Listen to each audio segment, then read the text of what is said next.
창세기 17번째 시간입니다. 오늘은 7장 11절에서 24절까지의 말씀 함께 보시겠습니다. 이 본문은 홍수 심판이 실제로 시작되는 장면을 그리고 있습니다. 본문의 흐름은 크게 네 부분으로 나눌 수 있는데요. 첫 번째로 홍수의 시작입니다. 창조의 질서가 무너지는 것이죠. 깊음의 샘이 터지고 하늘의 창이 열리고 세상이 창조 이전의 혼돈 상태로 돌아감을 우리가 확인할 수 있는 겁니다.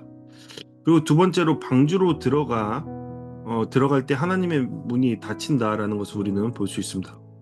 노아와 그의 가족, 짐승들이 방주에 들어가자 하나님께서 친히 문을 닫으십니다.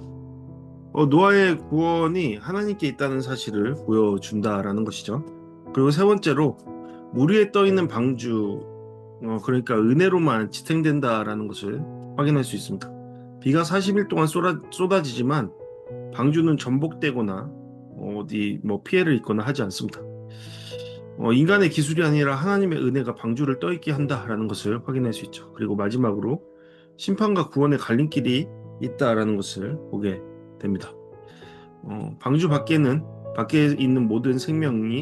숨쉬는 모든 생명이 죽습니다. 하지만 방주 안에는 구원이 있습니다. 그러므로 오늘 우리가 붙잡아야 할 문장은 이것이죠. 방주 안에는 구원이 있고 방주 밖에는 없다.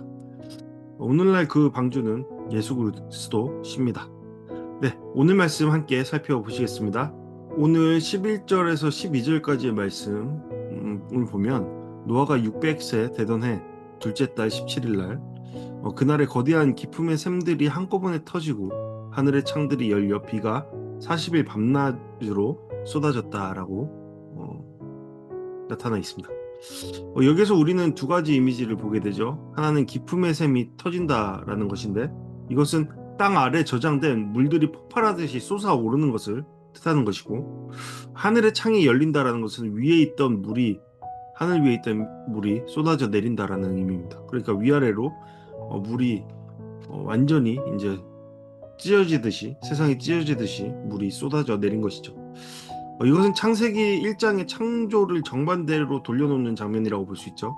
하나님께서 창조 때 위의 물과 아래의 물을 나누셨는데 지금은 그것이 다시 합쳐져서 온 세상을 덮는다라는 것을 우리는 확인할 수 있습니다. 즉 하나님의 창조 질서를 거두시고 세상을 무와 혼돈의 상태로 되돌리신다라는 것을 보게 되는 것이죠. 심판으로요. 여기서 중요한 메시지가 있습니다. 물은 하나님께 속해 있는 것이죠. 하나님은 물을 풀어 심판하시기도 하시고 다시 통제하시어 구원의 도구로 삼으시기도 합니다. 자연재해처럼 보이지만 이것은 주권적인 하나님의 심판이다 라고 우리는 볼 수 있죠. 이제 노아와 그의 아들들, 아내, 며느리들 그리고 각종 짐승들이 하나님이 명하신 대로 방주로 들어갑니다. 15절에서 16절은 이렇게 강조하죠. 살아 숨쉬는 모든 육체들이 두식 노아에게 와서 방주로 들어갔다. 여호와께서 그의 뒤에서 방주의 문을 닫으셨다. 여기서 핵심은 마지막 문장입니다. 여호와께서 문을 닫으셨다라는 것이죠. 구원의 문을 닫으시는 분은 하나님이십니다. 인간이 스스로 열고 닫을 수 있는 문제는 아닙니다. 하나님이 허락하셔야 들어갈 수 있고 하나님이 닫으시면 더 이상 들어갈 수 없는 것이죠. 또한 방주에 들어간 모든 존재가 생명의 기운이 있는 자들로 표현되어 있습니다. 이것은 하나님께서 심판 가운데서도 생명을 남겨주셨다라는 것을 보게 되는 것이죠. 구원은 전적으로 하나님께 속해 있고 우리는 그분의 은혜 안으로 들어가야만 합니다. 40일 동안 비가 쏟아지고 물이 점점 불어나 온 세상을 덮습니다. 그 결과 방주는 물 위로 떠올라 흘러다니게 되죠. 여러분 생각해 보십시오. 방주에는 전문적인 선원이 어느 누구도 없었습니다. 네, 그 방주와 관련된 어떤 전문가도 없었습니다. 항해 장비도 없었고요. 심지어 창문도 하나밖에 없었죠. 위에 있는 창문이요. 그리고 방향을 조정할 수 있는 키도 없었습니다. 그런데 방주는 가라앉지 않고 뒤집히지 않았습니다. 네. 여러분 창문이 하나밖에 없었는데 그것이 하늘로 이렇게 열려져 있었다. 하늘을 보게 했다. 그거는 어떤 상징적인 의미라고 생각되지 않습니까? 네. 방주에서 볼 수 있는 것은 하늘밖에 없었습니다. 곧 하나님을 바라볼 수밖에 없었던 것이죠. 그것이 어쩌면 방주가 세상이 점점 물이 불어나 재앙 가운데 있었을 때에도 불구하고 올곧이 서 있고 그 기능을 다할 수 있었던 이유가 아니었나 생각해 보게 됩니다. 이는 노아의 기술이 아니라 하나님의 은혜 때문이라고 볼 수 있죠. 방주를 지탱하는 힘은 목수의 기술도 아니었고 어떤 숙련된 항해사의 기술도 아니었습니다. 하나님이 붙드시는 손길에 의한 것이었습니다. 오늘 우리의 삶도, 은혜의 삶도, 구원도 마찬가지죠. 우리가 살아남는 이유, 살아갈 수 있는 이유, 우리의 능력이 아니라 하나님의 은혜와 보호 때문이다라는 것을 우리는 기억할 수 있습니다. 21절부터는 밖에서 일어난 비극적인 장면이 묘사되죠. 새와 가죽과 들짐승과 땅에 기어 다니던 모든 것들 가운데 땅 위에 움직이던 모든 것과 모든 사람이 다 죽었다. 마른 땅에 있던 것들 가운데 코로 숨쉬던 모든 것이 다 죽었다. 홍수는 자연재해가 아니라 하나님의 형벌, 심판이었습니다. 그래서 성경은 단순히 익사했다라는 표현을 하지 않습니다. 하나님이 심판하셔서 땅의 생명이 쓸려갔다라고 말합니다. 그러나 23절은 분명하게 말하죠.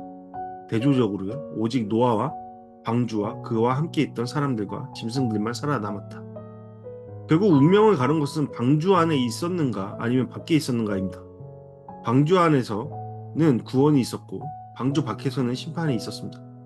이것은 오늘날 예수 그리스도와 연결되죠. 그리스도 안에 있는 자는 구원을 얻고 그 밖에 있는 자는 심판을 피할 수 없습니다. 이것이 진리이죠. 네, 성경에서 말하는 진리이며 하나님의 사랑과 거룩입니다. 노아가 도저히 살아남을 수 없는 환경 속에서 살아남은 것은 자신의 깨나 힘이 아니었죠. 성경은 노아가 여호와에 의해 남겨졌다라고 말하고 있습니다. 구원의 주도권은 철저히 하나님께 있는 것이죠.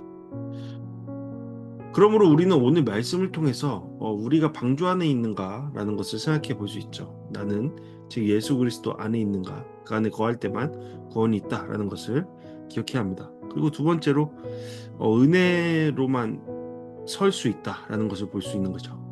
방주는 하나님의 은혜로만 떠 있었습니다. 우리의 인생도 마찬가지죠. 내 힘으로 지탱되는 것 같지만 사실은 하나님의 은혜와 보호 때문입니다. 한번 돌아보십시오. 우리의 생명과 우리와 관련된 모든 것들에 대한 생각이요. 어느 것 하나 우리의 능력에 속한 것이 없습니다. 모든 것이 다 하나님의 은혜 아래 있는 것이죠. 그리고 세 번째로 순종의 생명을 지킨다라는 것이죠. 노아는 말씀에 순종하여 방주에 들어갑니다. 그리고 그러한 순종은 결국 생명을 지키는 것이 되죠. 자기뿐만이 아니라 자기와 속한 많은 이들과 동물들도요. 작은 일에도 순종하는 훈련이 그러함으로 우리에게 필요한 것이죠. 왜죠?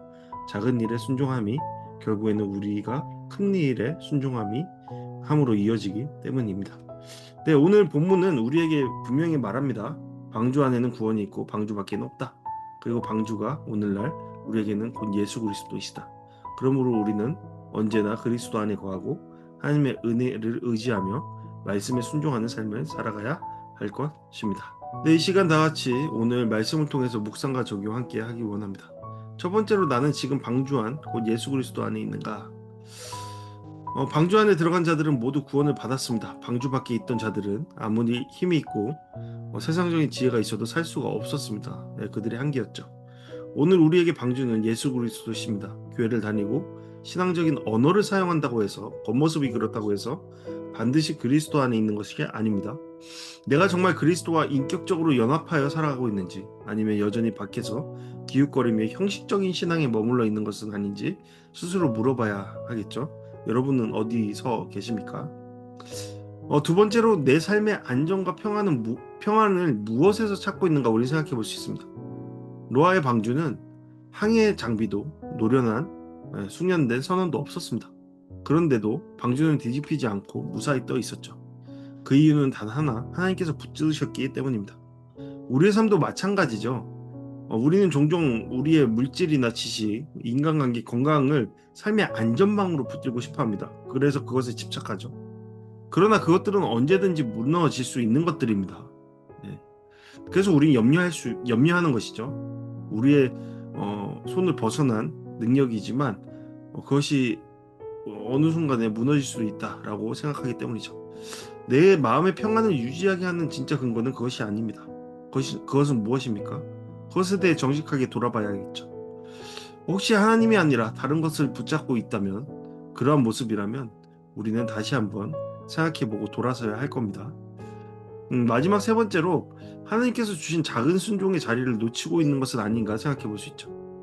노아가 방주를 짓는 일은 하루아침에 된 일이 아니었죠. 그는 오랜 세월 동안 묵묵히 하나님의 말씀에 순종했습니다. 얼마나 많은 일들이 있었겠습니까? 그렇게 작은 순종의 발걸음이 모여서 마침내 대홍수라는 큰 심판의 날에 구원을 준비하는 길이 되었습니다. 우리도 마찬가지죠.